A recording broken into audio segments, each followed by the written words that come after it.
the public element or the public key or the certificate of that person, of the sender.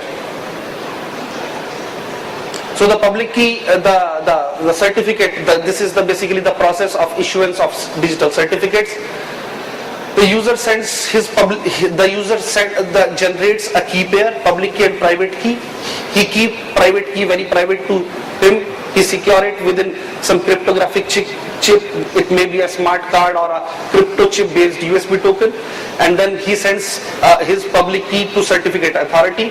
The certificate authority signs his public key and generates a certificate, issues a certificate, and sends back a certificate to the user.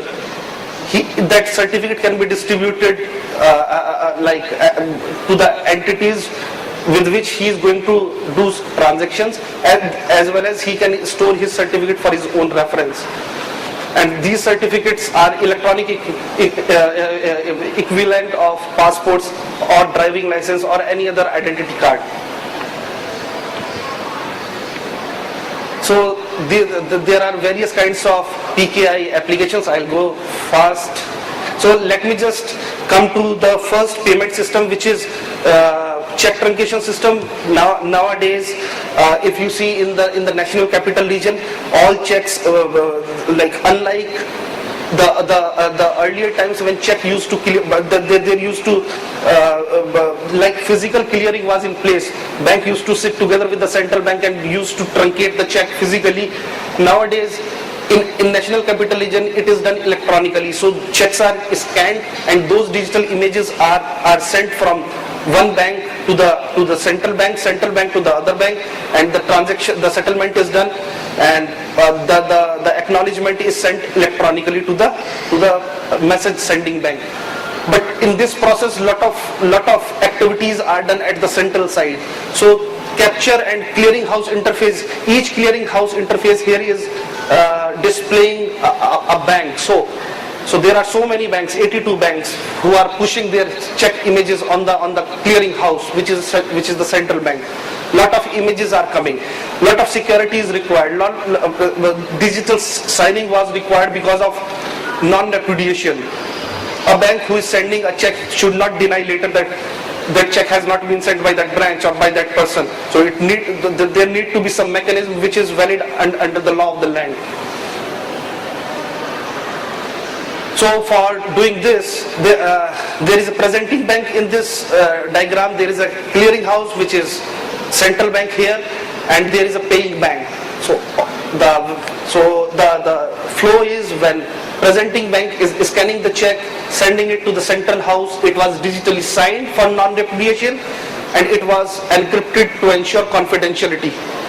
Again, at the central side, it was verified, decrypted, processed, sent to the paying bank, and whole this process was repeated. So confidentiality and integrity was maintained throughout the session. And why was PKI required? Yes, this is the technology which is valid under the law of the land, according to IT Act 2000, according to again certain compliance standards, and these were the requirements for this project, that there should be proper proof of endpoints. If one server or one bank is sending some kind of images, check images, they should not deny later, and the receiving bank should know that yes, this thing is right and is coming from the right sender. Unique sequence numbering on the checks, encryption for confidentiality. There should be authentication and double authentication to ensure security. Integrity, no one should change the check amount or the image in between. Duplicate detection, digital signature based non-repudiation, and there should be a complete secure audit trail, so that the audit can be done. Various security audits can be performed to check integrity of the complete system. So it was huge amount of data which was getting processed. So and huge number of digital signing was required, because India is a large country and National Capital Region is a very vast area. So lots of checks were pumped to the clearing house, There was no mechanism of doing it without using specialized crypto modules. No application, no software can do such kind of cryptography because these application servers are basically specialized in doing a different kind of processing, application processing, not for cryptography. So that and there was requirement of confidentiality, so the data which is flowing between one entity to other entity should be encrypted.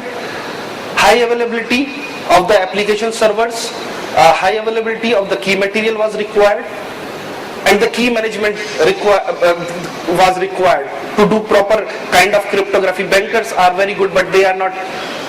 They are very good in the banking activities, normal IT activities, but when it comes to cryptography, lots of key management is required. According to the hierarchy, there were three models which were depending on the number of checks which were getting truncated or the images getting processed, the banks were differentiated into three categories: small, medium and large sized, according to the numbers which you can see on the screen. And again, it was a challenge that how so many banks will be sending large number of images, and there is a fixed amount of time, there is a time window in which all the things need to be processed. So how the clearing house will be handling such type of cryptography? They want to implement security, but because of technical constraint, they cannot do such kind of digital signing and encryption. So we gave them idea of using the crypto modules in the complete system. Those crypto modules offloaded the encryption, decryption, digital signing and verification part on the specialized chip. We provided them a co-processor for doing this kind of cryptography, and they saw that cryptography was not a bottleneck after that, and they were able to process even the large number which they were anticipating. So we proposed them the hardware security module, which is basically a crypto processor, and this is used in all the banks, in all the financial institutions which are using check truncation system and RTGS system. So it is specialized in doing doing encryption at a very high rate. This is the fastest crypto module which can do lot of digital signing and can cater to the central bank requirements for coming many years. The easy integration, we provided them interfaces which can be integrated with the existing application which they built in few days. We did lot of evaluation, we passed lot of tests before implementing it in the application. The software encryption which they planned to implement earlier was not allowing them to implement the complete thing in reality, because software was sucking the processing power of application server, and application server was getting hanged because of such kind of cryptography. So the complete cryptography was offloaded to these specialized devices, and it was like we can see it as the reality these days. Checks are getting processed electronically in the National Capital Region. So I'll pass these slides. That was about check truncation system. For the real-time gross settlement system, again there were pain areas in the banking industry in this region, and again these crypto modules are also implemented by each and every financial institution if they want to do any kind of transaction on real-time gross settlement system. So whenever you are transferring your money on real-time gross RTGS, you should get assured that it is safe, because those messages which bank will send on your behalf are digitally signed and encrypted, and nobody can, even if get into the network, cannot get out with any important information. So the concerns were the insecure data transfer between the participant interfaces and RTGS servers.